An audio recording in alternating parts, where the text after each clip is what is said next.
विशेषकर महिला नियोजित शिक्षिकाएं जो नियोजित शिक्षक के पद पर वर्तमान में अपने घरों के पास पदस्थापित हैं, उन्हें विद्यालय अध्यापक पदों पर उनके घरों से सैकड़ों किलोमीटर दूर पदस्थापित किए जाने से उनके बीच गहरा क्षोभ और असंतोष व्याप्त हो गया है। स्नातक एकमात्र ऐसी डिग्री है जिसके साथ प्रतिष्ठा जैसा शब्द जुड़ा हुआ है। इसलिए हमने आग्रह किया है और हमारी सरकार इस दिशा में काम कर रही है। एक रोजगार सृजन के लिए तो अभियान ही आप चला रहे हैं, इसीलिए आपसे अपेक्षा भी है जो बीपीएल परिवारों से आते हैं और हमारी सरकार उनके रोजगार की गारंटी सुनिश्चित करती है। 365 दिनों में कम से कम 100 दिनों के रोजगार की उन्हें गारंटी है। यदि उन्हें रोजगार मुहैया नहीं कराया जाता है तो ऐसी स्थिति में उसके बदले में उनको पारिश्रमिक बिना काम कराए भी देने की व्यवस्था है।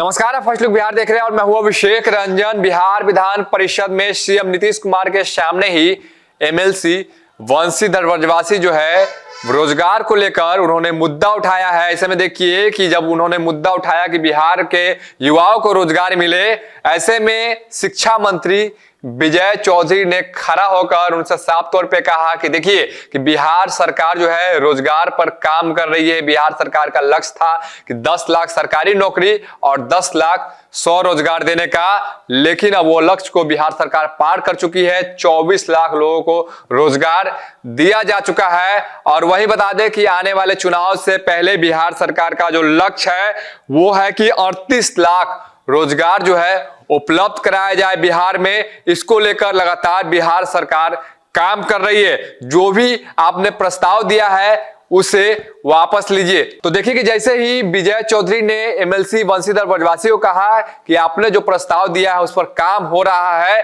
आप अपने प्रस्ताव को वापस लीजिए, सरकार जो है रोजगार पर काम कर रही है। वही बता दें कि वंशीधर ब्रजवासी उनका साफ तौर पे कहना था कि अगर सरकार काम कर रही है तो मैं अपना प्रस्ताव वापस लेता हूं और बिहार के युवाओं के लिए, रोजगार के लिए मैं आवाज उठाता रहूंगा। आप थोड़ा छोटा छोटा लिख के दीजिए। सर छोटा ही है ना, छोटा नहीं है। चलिए बोलिए। माननीय सभापति महोदय, माननीय शिक्षा मंत्री जी उपस्थित है, मैं चाहूंगा कि ध्यान आकृष्ट करेंगे। टीआरई 3 के अंतर्गत विद्यालय अध्यापक पदों पर चयनित होने वाले नियोजित शिक्षकों द्वारा अवगत कराया जा रहा है कि अंतिम रूप से उनके पदस्थापन की कार्रवाई की जा रही है। एक और जहां राज्य सरकार शिक्षकों का स्वैच्छिक स्थानांतरण करने पर विचार करने का दावा कर रही है, वहीं विरोधाभासी रूप से टीआरई 3 में चयनित नियोजित शिक्षक शिक्षिकाओं को उनके वर्तमान पदस्थापन वाले जिले से इतर मनमाने ढंग से जिला आवंटित किया जा रहा है। विशेषकर महिला नियोजित शिक्षिकाएं जो नियोजित शिक्षक के पद पर वर्तमान में अपने घरों के पास पदस्थापित हैं, उन्हें विद्यालय अध्यापक पदों पर उनके घरों से सैकड़ों किलोमीटर दूर पदस्थापित किए जाने से उनके बीच गहरा क्षोभ और असंतोष व्याप्त हो गया है। अतः मैं शून्यकाल के माध्यम से टीआरई 3 के अंतर्गत विद्यालय अध्यापक पदों पर चयनित नियोजित शिक्षक शिक्षिकाओं को स्वैच्छिक पदस्थापन की सुविधा प्रदान करने के संबंध में राज्य सरकार से स्पष्ट वक्तव्य की मांग करता हूं। ठीक है। माननीय सभापति महोदय, यह बिहार विधान परिषद राज्य सरकार से अभिस्ताव करती है कि वह राज्य के स्नातक एवं उससे ऊपर योग्यता प्राप्त सभी बेरोजगारों के लिए रोजगार गारंटी योजना का प्रावधान करे। महोदय, अपने राज्य और अपने देश में एक योजना चलती है, रोजगार गारंटी योजना, और यह रोजगार गारंटी योजना मजदूरों के लिए है जो बीपीएल परिवारों से आते हैं और हमारी सरकार उनके रोजगार की गारंटी सुनिश्चित करती है। 365 दिनों में कम से कम 100 दिनों के रोजगार की उन्हें गारंटी है।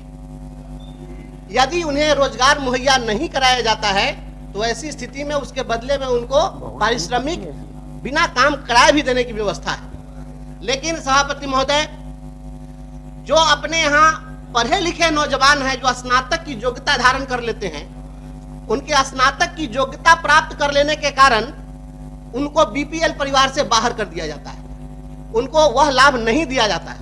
मंत्री जी को बोलने दीजिए। अब आपका आ गया सब। माननीय मंत्री जी।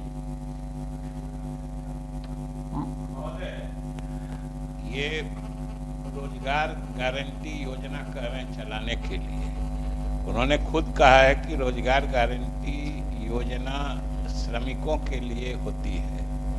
वैसे सरकार रोजगार को प्रोत्साहित करने के लिए, जैसा कि सभी माननीय सदस्य को पता है कि अनेक योजनाएं सरकार ने चलाई हैं। मुख्यमंत्री उद्यमी योजना है, मुख्यमंत्री लघु उद्यमी योजना है, और इसी का नतीजा है कि मुख्यमंत्री ने जो घोषणा की थी कि हम 10 लाख नियुक्तियां सरकारी नौकरी में और 10 लाख रोजगार सृजित करेंगे, अभी तक 10 लाख के बदले 24 लाख रोजगार सृजित किए जा चुके हैं। और इस परिप्रेक्ष्य में और जिस तेज गति से रोजगार सृजन का काम चल रहा है, ये अगले चुनाव से पहले ये लक्ष्य सरकार ने निर्धारित कर लिया है कि अब हम लोग अगला चुनाव आने से पहले 38 लाख लोगों को रोजगार उपलब्ध करा देंगे।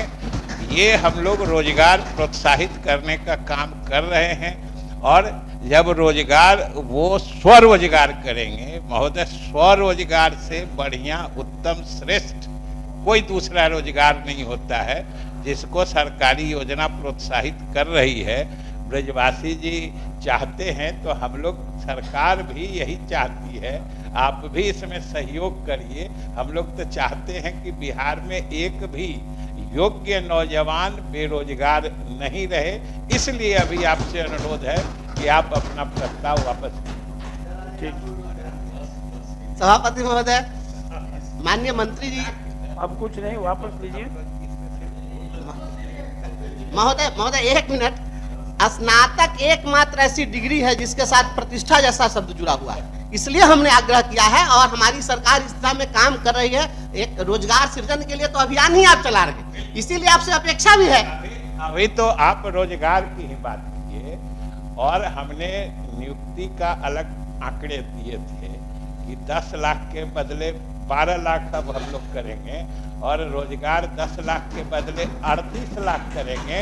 और महोदय दोनों को जोड़ दीजिए तो अगले चुनाव का मौसम आने से पहले 50 लाख नौजवानों को या तो नियुक्ति मिलेगी या रोजगार मिलेगी। माननीय मंत्री जी का सम्मान कर। पहले 20 लाख हमारा लक्ष्य था, और मुख्यमंत्री ने जो अभियान चलाया है और इसमें जो सरकार की उपलब्धियां हुई और सफलता हासिल हुआ, उसमें 20 लाख दोनों मिला के था, अब वो 50 लाख हमारी उपलब्धि होने जा रही है। इसलिए हम माननीय सदस्य, चलिए अब वापस लीजिए जल्दी। माननीय मंत्री जी के सकारात्मक आश्वासन और उनका सम्मान करते हुए मैं अपना संकल्प वापस लेता हूं। तो आप सुन रहे थे क्या कुछ कहना था वंशीधर ब्रजवासी जो सदन में आवाज उठा रहे थे। इसके साथ ही सीएम नीतीश कुमार भी उसी सदन में बैठे हुए थे, बिहार विधान परिषद सदन में। और वहीं शिक्षा मंत्री विजय चौधरी ने वंशीधर ब्रजवासी को खड़ा होकर कहा कि बिहार सरकार अब रोजगार पर काम कर रही है, लगातार इसको लेकर जो है नियुक्ति पत्र बांटे जा रहे हैं, और आने वाले समय भी और भी नियुक्ति पत्र बांटे जाएंगे, और चुनाव से पहले 38 लाख रोजगार देने का लक्ष्य जो है बिहार सरकार का है। बने रहिए फर्स्ट लुक बिहार के साथ आगे भी खबरों के लिए। अगर आप हमें फेसबुक पर देख रहे हैं, हमारे फेसबुक पेज को अब तक आपने फॉलो नहीं किया तो फॉलो कर दे। यूट्यूब पर देख रहे हैं तो हमारे यूट्यूब चैनल को सब्सक्राइब करें। तब तक के लिए धन्यवाद।